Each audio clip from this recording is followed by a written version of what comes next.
Olá, prezados ouvintes, prezados irmãos, que a paz seja convosco. Hoje estaremos aqui para trazer mais um estudo da Palavra de Deus. Falaremos sobre o reino milenar. O que vem a ser o reino milenar, o que acontecerá nesse reino milenar, é o que nós vamos descobrir aqui nesse estudo da Palavra de Deus. Hoje nós faremos um estudo do Apocalipse, capítulo 20. Vamos meditar aqui no capítulo 20 do Apocalipse, para descobrirmos aí do que se trata o reino milenar. Então aqui no título do capítulo 20 diz assim, que Satanás é amarrado por 1000 anos e os fiéis reinam com Cristo. Então já nós conseguimos iniciar a leitura entendendo que durante esse período Satanás vai ser amarrado por 1000 anos e os fiéis vão reinar com Cristo. Então vamos ler aqui no capítulo 20 a partir do versículo 1, onde diz assim: E vi descer do céu um anjo que tinha a chave do abismo e uma grande cadeia na sua mão. E ele prendeu o dragão, a antiga serpente que é o diabo e Satanás, e amarrou e lançou por 1000 anos. E lançou no abismo, e ali o encerrou, e pôs selo sobre ele para que não mais engane as nações, até que os 1000 anos se acabem. E depois importa que seja solto por um pouco de tempo. Então, nesses primeiros 3 versículos aqui do Apocalipse capítulo 20, nós entendemos que um anjo vai prender o dragão, vai prender o dragão, vai lançar no abismo por 1000 anos e vai pôr um selo sobre ele para que ele não engane as nações. Então isso prova que nesse período desses 1000 anos, desse milênio que nós estamos falando aqui, Satanás vai estar preso para que não engane as nações. Então existe uma teoria que diz que Satanás vai estar preso aqui na Terra por uma prisão circunstancial, onde diz que essa prisão de Satanás se dará porque ele vai estar aqui sozinho, não vai ter ninguém aqui na Terra. Então isso é um grande engano, porque aqui está dizendo que ele já vai estar preso num abismo, vai ser lançado num abismo, justamente para não enganar as nações. Ora, se vai ter nações para não ser enganado, como que Satanás vai estar aqui e não vai ter ninguém? Então, isso prova que haverá sim nações aqui na Terra durante esse período de 1000 anos. Outra teoria é dita que a igreja vai estar no céu durante esses 1000 anos. E aqui vai estar sob o domínio do anticristo. Então nós vamos ver se isso fecha dentro aqui da palavra de Deus. Então continuamos a leitura. No versículo 4 diz assim: E vi tronos, e assentaram-se sobre eles, e foi-lhe dado o poder de julgar. E vi as almas daqueles que foram degolados pelo testemunho de Jesus e pela palavra de Deus, e que não adoraram a besta e nem a sua imagem, e não receberam o sinal em suas testas, nem em suas mãos, e viveram e reinaram com Cristo durante 1000 anos. Então, no início desse período de 1000 anos, desse milênio, vai haver a ressurreição dos mortos, aqueles que morreram pela palavra de Deus, que morreram servindo a Deus, e diz que aqueles que não receberam o sinal nas suas testas, nas suas mãos, diz que esses viveram e reinaram com Cristo durante os 1000 anos. No versículo 5 diz: Mas os outros mortos não reviveram, até que os 1000 anos se acabaram. Esta é a primeira ressurreição. Então, o que nós conseguimos entender aqui também? Que na vinda de Cristo, então, quando Satanás será lançado no abismo, haverá também a ressurreição dos mortos santos. Aqueles que morreram salvos também haverá essa ressurreição. Porém, os outros mortos, aqueles que não são salvos, continuarão dormindo no pó da terra até o fim do milênio. Assim que se encerre o milênio, vai haver então o juízo final. Ali vai haver a segunda ressurreição. Mas diz no versículo 6 que bem-aventurado e santo é aquele que tem parte na primeira ressurreição. Sobre estes não tem poder a segunda morte, mas serão sacerdotes de Deus e de Cristo e reinarão com ele 1000 anos. Olha só que interessante, prezado ouvinte. Aqueles que ressuscitarem na primeira ressurreição serão felizes e bem-aventurados, porque reinarão com Cristo durante 1000 anos. Então estarão reinando com Cristo aqueles que forem salvos, que morrerem salvos. E óbvio que aqueles também que estiverem vivos na vinda de Cristo vão ser transformados, conforme está lá em 1 Tessalonicenses, no capítulo 4, a partir do versículo 13, né, do versículo 13 a 17, nós podemos ver lá que haverá ali a ressurreição, aqueles que estiverem vivos serão transformados, vão ao encontro do Senhor nos ares, né? E de lá então vamos seguir para Jerusalém, aonde será a sede desse reino milenar. Então Jerusalém, a capital de Israel, né, será ali a sede do governo de Cristo. Ali é o trono de Davi, prometido a Jesus desde o anúncio do seu nascimento a Maria, né, quando o anjo diz a Maria, né, que dela nasceria um filho, né, e este reinaria, né, e se assentaria sobre o trono de Davi, seu pai, segundo a linhagem. Então, até aqui o que nós conseguimos entender? A prisão de Satanás no início do milênio, a ressurreição dos mortos santos para reinar com Cristo 1000 anos, né? E esse reino então será onde? Será sobre a terra. Por que nós dizemos que é sobre a terra? Aqui no final do versículo 6 diz que serão sacerdotes de Cristo e reinarão por 1000 anos. Reinarão com eles por 1000 anos.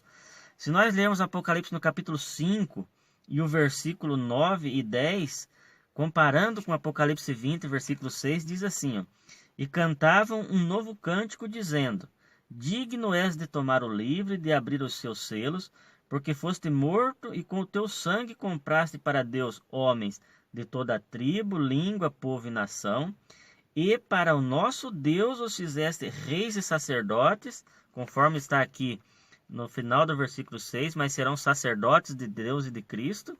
E o que diz no final do versículo 10? E eles reinarão sobre a terra. Reinarão sobre a terra.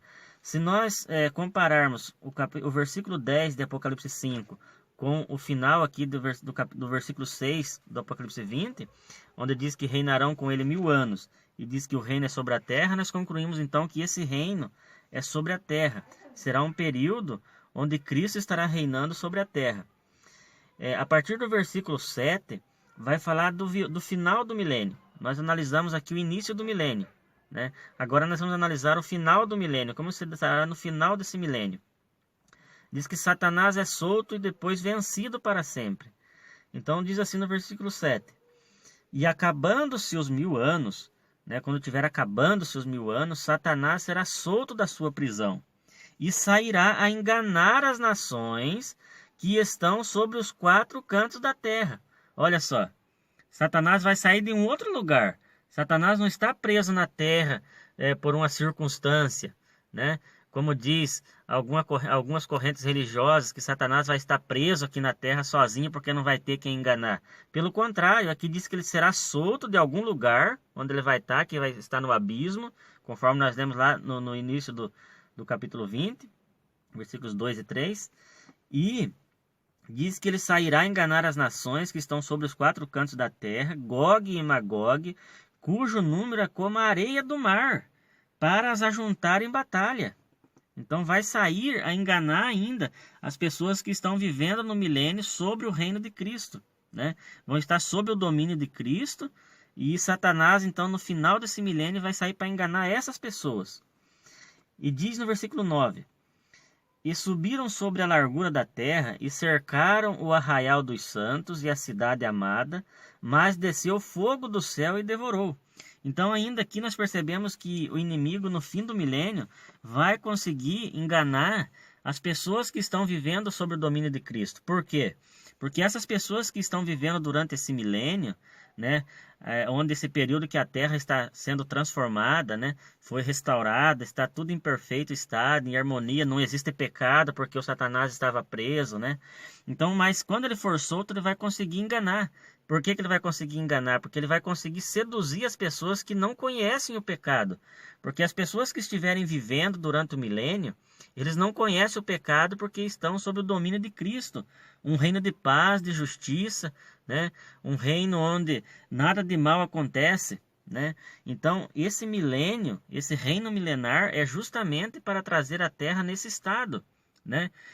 Aonde diz, lá em 1 Coríntios capítulo 15, versículo 25, diz que convém que Cristo reine até que haja colocado até debaixo dos seus pés até os inimigos, o último inimigo, né? Então, colocado todos os inimigos, então, debaixo dos seus pés, aí sim ele vai entregar o reino ao Pai, né, conforme está lá no versículo 24 de 1 Coríntios capítulo 15.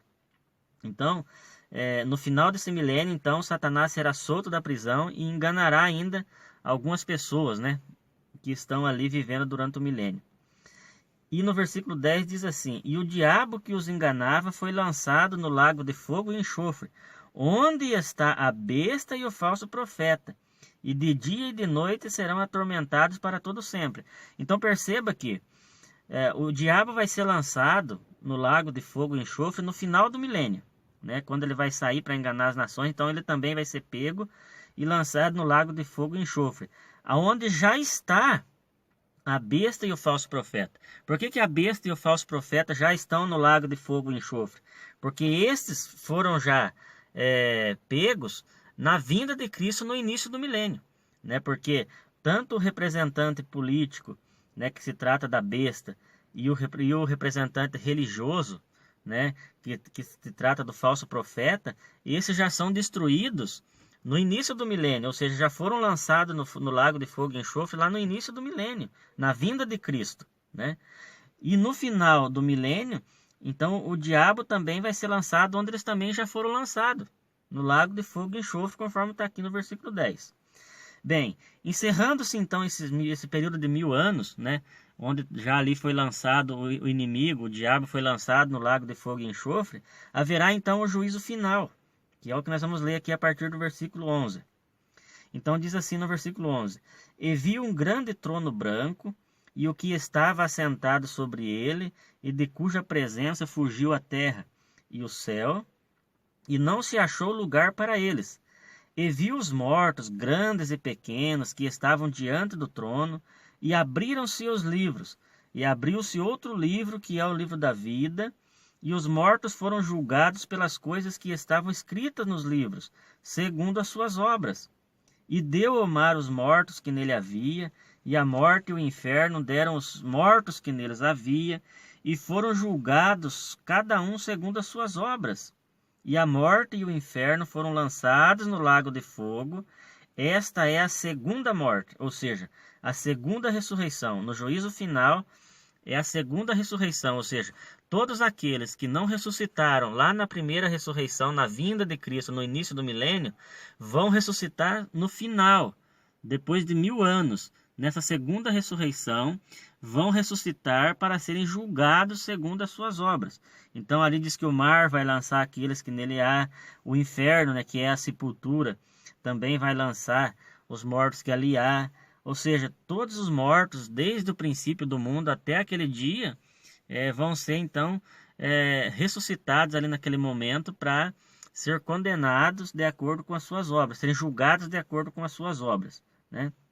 Ainda diz no versículo 15: E aquele que não foi achado escrito no livro da vida, foi lançado no lago de fogo. Então, aquele que não estiver escrito no livro da vida, lá na segunda ressurreição, né? Por quê?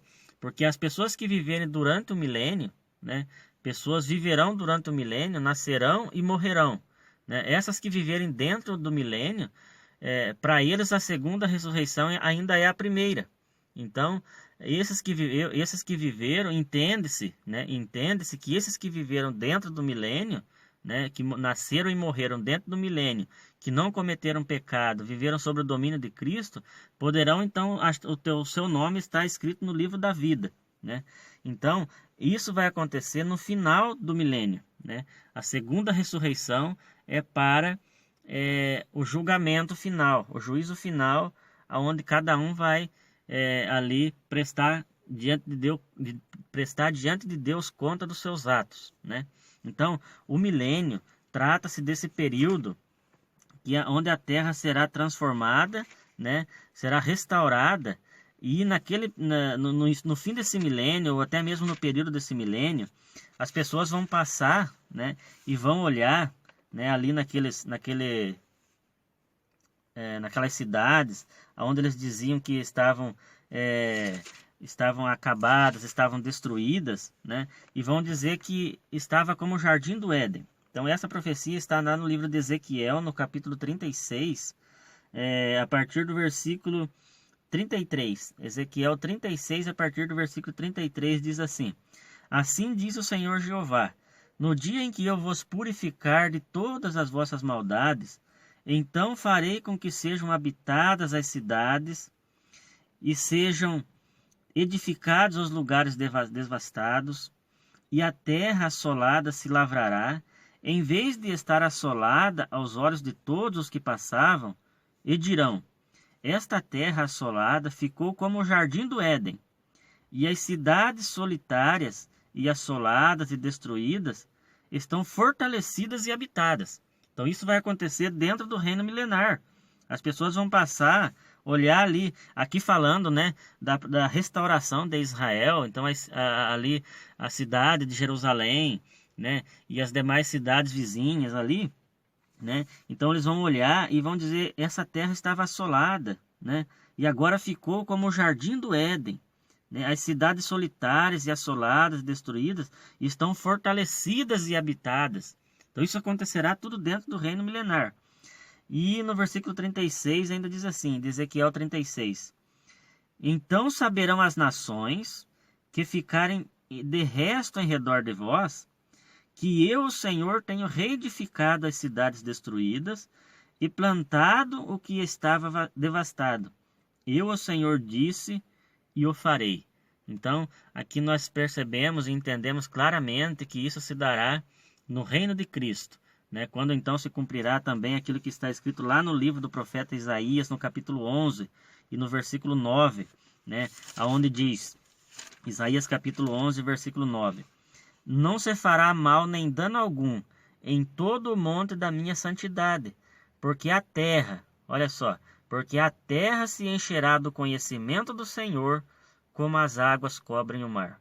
Então, esse é o período do milênio, o reino milenar, onde as coisas vão estar sendo transformadas e trazidas como era no princípio, né? Porque assim como Deus criou, vai se encerrar um paraíso perfeito, o homem perfeito, todas as coisas perfeitas como Deus criou. Então, eu espero que os irmãos tenham compreendido e logo mais estaremos trazendo mais estudos aí sobre o reino milenar, porque esse é um assunto bastante extenso e exige muito mais tempo para nós podermos estarmos aqui esclarecendo esse assunto tão maravilhoso que é o reino de Cristo, o reino milenar de Cristo. Então, que a paz seja convosco e eu agradeço a todos aí pela sua participação.